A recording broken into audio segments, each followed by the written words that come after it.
que vienen sucediendo, pero en este caso damos un pasito más y nos vamos a hablar con una de las referencias en el ámbito del Ministerio de Salud de la provincia de Buenos Aires.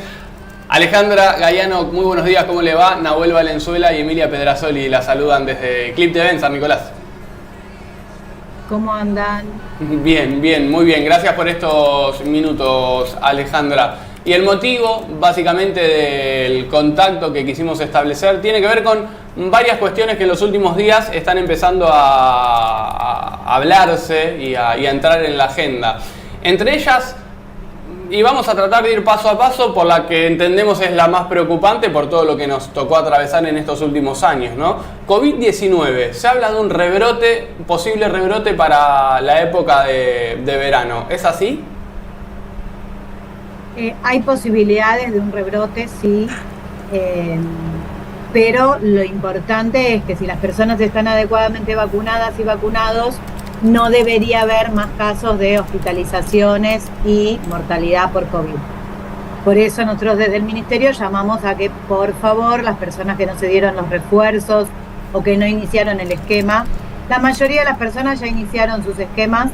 Les pedimos que por favor completen sus esquemas porque van a estar protegidos si tienen los refuerzos necesarios, que son 2 refuerzos para la mayoría de la población y el tercer refuerzo se empezó a dar hace una semana para los mayores de 50, las personas mayores de 12 años con inmunocompromiso o los mayores de 18 años con inmunocompromiso y otros factores de riesgo como problemas del corazón, problemas respiratorios, etcétera, etcétera.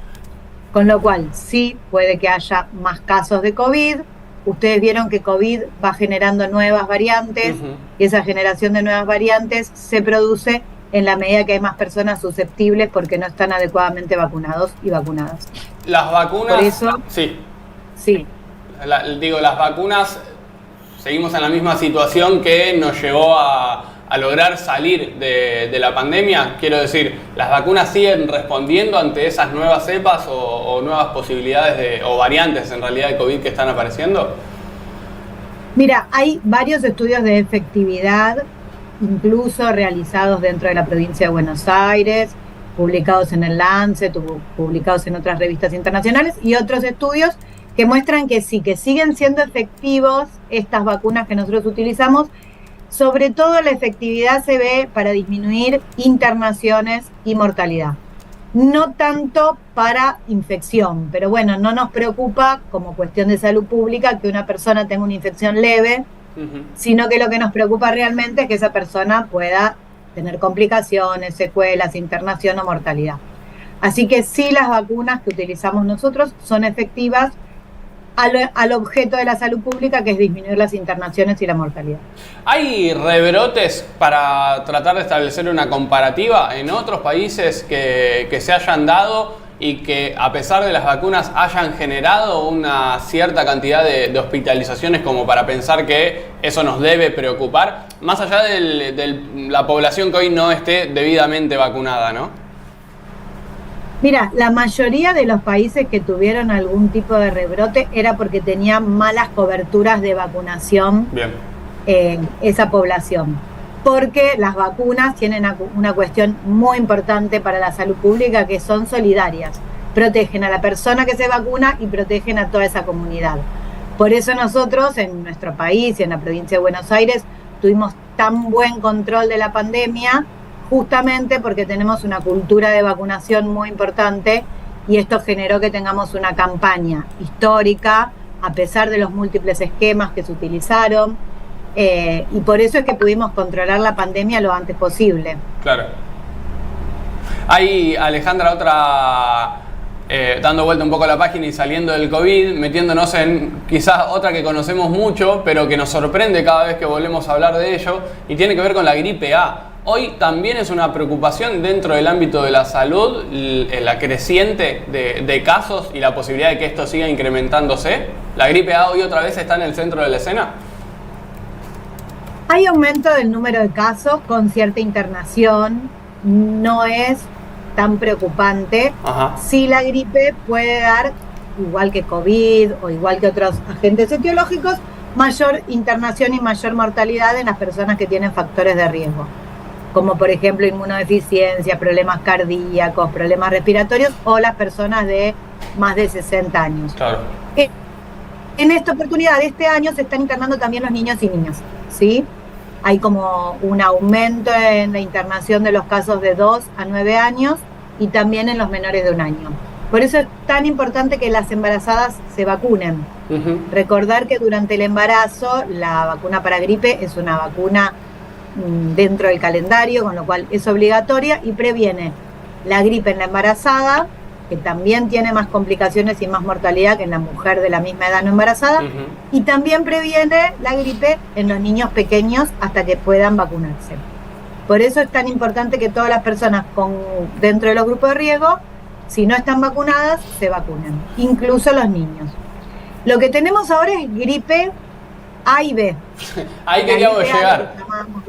¿Qué es esto de la gripe? Pero antes de detenernos en la gripe B, Alejandra, no quiero dejar de contar cuáles son los síntomas de la gripe A para poder contarle a la gente que esté del otro lado y que estemos atentos también a esto, ¿no? Porque sinceramente la hemos sacado de nuestro radar y cada vez que vuelve es importante recordar a qué síntomas debemos estar atentos.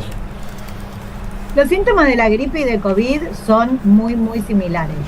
Todos pueden tener fiebre, dolor de cabeza, dolor muscular, a veces dolor retroocular, a veces dolor de garganta. La gripe, cualquiera de las gripes, A o B, una de las características que tiene es que tiene mucho dolor muscular. COVID a veces también tiene mucho dolor muscular. Se agrupan todas dentro de las infecciones respiratorias y un poco los factores de riesgo para tener infección severa son muy similares para gripe y para COVID. Bien. Que son los que nombrábamos hace un rato.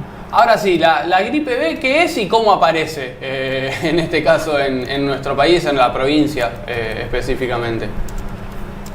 Todos los años hay circulación de gripe B también. La gripe, el virus de la gripe que se llama influenza, tiene como 4 variantes, por llamarlo de alguna forma. Son 2A y 2B. De las A tenemos H1N1, AH1N1 y AH3N2. Y las B tenemos diferentes variantes que en general se nombran con nombres propios. Por ejemplo, Yamagata. Todos los años tenemos gripe A y gripe B en Argentina y en todo el mundo. Pero hay algunos años que hay más gripe A, otros años que hay más gripe B. En este caso, en este momento, tenemos un poco más de casos de gripe B que de gripe A. Pero clínicamente es indistinguible de la A, de la gripe A, y también la sintomatología es la misma. A veces tiene un curso un poco más leve la gripe B que la gripe A, y también la forma de transmisión es la transmisión respiratoria. Claro. Igual que COVID, e igual que gripe, e igual que sarampión. Bien, entonces tenemos que estar atentos y saber que cualquiera de estas opciones, en caso de despertar síntomas, puede ser posible, puede estar afectándonos. En ese sentido, ahí que nombrabas el sarampión que nos metíamos en esta problemática, ¿es una preocupación a nivel salud en la provincia? Sí, es más preocupante sarampión en este momento que COVID y gripe. ¿Por qué? Nosotros sarampión tenemos eliminado en Argentina y en nuestra provincia. Quiere decir que no hay casos autóctonos. Pero el sarampión está circulando en Brasil, en Venezuela y en casi todos los continentes del mundo. Y nosotros en Argentina tenemos muchísimos susceptibles a sarampión. ¿Qué significan? Que no están protegidos. Por un lado, los niños entre 1 año y 5 años, o sea, el ingreso escolar, han recibido, si se vacunaron, porque hay un grupo que todavía no se vacunó, una sola dosis de vacuna para sarampión. Una dosis de vacuna para sarampión no alcanza. Necesitamos 2 dosis. Por eso es que se está llevando a cabo ahora la campaña de seguimiento de sarampión, no sé si escucharon, en niños y niñas, entre 13 meses y 5 años inclusive, para dar una segunda dosis de triple viral a estos niños. Además tenemos susceptibles porque los niños menores de 1 año no reciben la vacuna por el calendario. Los que están vacunados tienen algo que se llama fallo a la vacuna, que algunos no responden. Y además, algunos adultos y adultas no han recibido la vacuna porque nacieron antes de la incorporación al calendario. Claro. Con lo cual tenemos una gran corte de susceptibles que nos está exponiendo a un riesgo de brote. ¿Qué pasa si tenemos brote de sarampión? El sarampión es el virus más contagioso de la humanidad, mucho más que COVID y gripe, y también es un virus que genera un índice de letalidad de hasta un 30% en menores de 1 año inmunocomprometidos e inmunocomprometidas. Por eso es que estamos haciendo la campaña, por eso estamos alertando a la población que todos los mayores de 13 meses hasta los nacidos después del 1965 tienen que tener registradas 2 dosis. Y en ese sentido les pedimos a todos que se acerquen a todos los vacunatorios del programa regular a vacunarse, sobre todo a los niños más pequeños.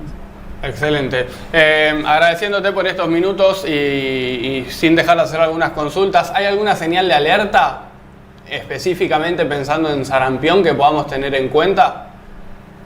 Sí. Fiebre y exantema es un brote en la piel, junto con fiebre, nos tiene que hacer pensar, sospechar y estudiar sarampión.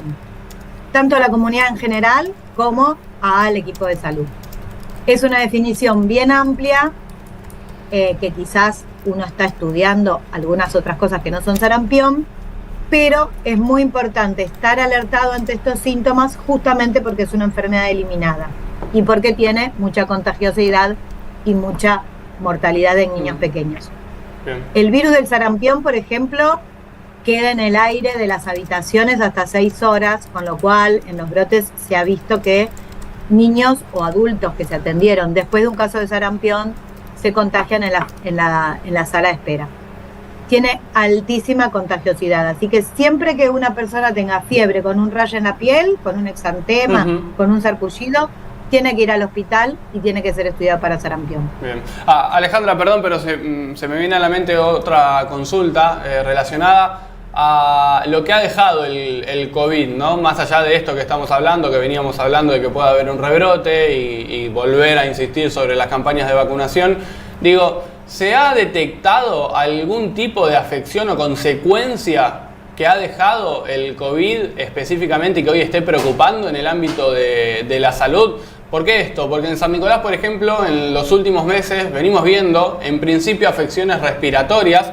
Puede tener que ver con algunos otros factores que inciden y, por ejemplo, la quema que tenemos frente a nuestras costas, pero las afecciones respiratorias han sido realmente muy altas y ahora, en las últimas semanas, un virus que provoca gastroenterocolitis en realidad, también está preocupando. ¿Hay alguna consecuencia puntual que hoy preocupe en el ámbito de la salud que haya dejado el COVID o las vacunas, por ejemplo? Las vacunas no, las vacunas se ha demostrado que son absolutamente seguras, todas las vacunas. Nosotros en Argentina y en la provincia usamos 8 vacunas distintas y todos tienen un excelente perfil de seguridad. Con respecto a las consecuencias de COVID, sí, hay algo que se llama post-COVID o long COVID, que son secuelas que se ven tiempo después y que son prolongadas del COVID. Lo más frecuente son las secuelas respiratorias y las secuelas cardíacas. Y también está descrito, pero no con tanta evidencia tan robusta, algunas secuelas neurológicas. Ajá. Y obviamente también las secuelas mentales, ¿no? En la salud mental que ha dejado la pandemia. Cuando hablamos de lo neurológico, ¿a qué nos referimos? Porque es ahí a donde quería llegar.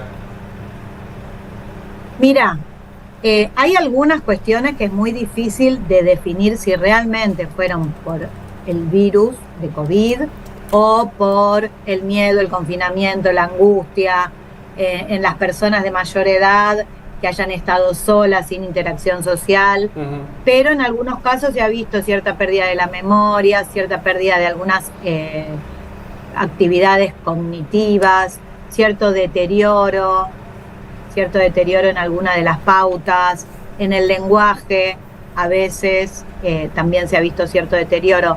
Pero como te digo, es muy difícil todavía atribuirles una relación causal certera, porque podría ser explicado por otras causas. Sí hay algunos trabajos que en mayores de 65 años produjo deterioro cognitivo. Bien. Alejandra, para cerrar y agradeciéndote nuevamente, breve y en resumen, ¿cuál es la situación desde tu punto de vista, ¿no? y desde tu lugar de abordaje de la salud pública en la provincia de Buenos Aires? ¿En qué momento estamos? Bueno, nosotros estamos saliendo de la pandemia, tratando de recuperar nuestro sistema de salud, un sistema de salud que había estado totalmente abandonado en la gestión previa realmente. El tema de las vacunas había sido prácticamente escandaloso, había faltante de medicación para VIH, todo eso se está regularizando y ya está totalmente regularizado. Sin embargo, hay algunas cuestiones de capacitación que llevaban décadas sin realizarse, que recién durante el año pasado y este año estamos pudiendo generar, se están, como ustedes vieron, se está haciendo mucho con respecto a la infraestructura de los hospitales. Ahora estamos trabajando y mañana empieza un curso específico porque se está empezando el programa de control de infecciones asociadas al cuidado de la salud de toda la provincia de Buenos Aires. Eso también es una deuda histórica. Y también estamos intentando avanzar hacia la integración de nuestro sistema de salud. Bien, bien, excelente. Alejandra, muchas gracias por estos minutos y más que a disposición para poder seguir difundiendo cuestiones claves, entiendo, para la salud como esta del sarampión hoy, ¿no? Gracias. Gracias a ustedes. Chau, chau. Chao, gracias. Bien, ahí pasaba la doctora Alejandra Gaiano, como decíamos, médica especialista en infectología pediátrica, especialista en salud pública y hoy parte del gabinete de asesores del Ministerio de Salud de la provincia de Buenos Aires. Nada más y nada menos, un lindo lujo que nos dimos de poder charlar con ella para conocer desde adentro, ¿no? En el ámbito provincial, dónde están las preocupaciones. Y creo que lo que más alerta hoy es el sarampión, ¿no? El sarampión, exactamente. Me parece muy bueno este pantallazo a nivel de cosas que tenían que preocuparnos, como para dar un sacudón, ¿no? Y pasar a realmente lo que tenemos que prestarle atención. Momento de tanda y nos metemos en el cierre de la nueva cepa del día de hoy porque todavía tenemos que hablar de lo que está hablando la gente en las redes sociales. Ya venimos.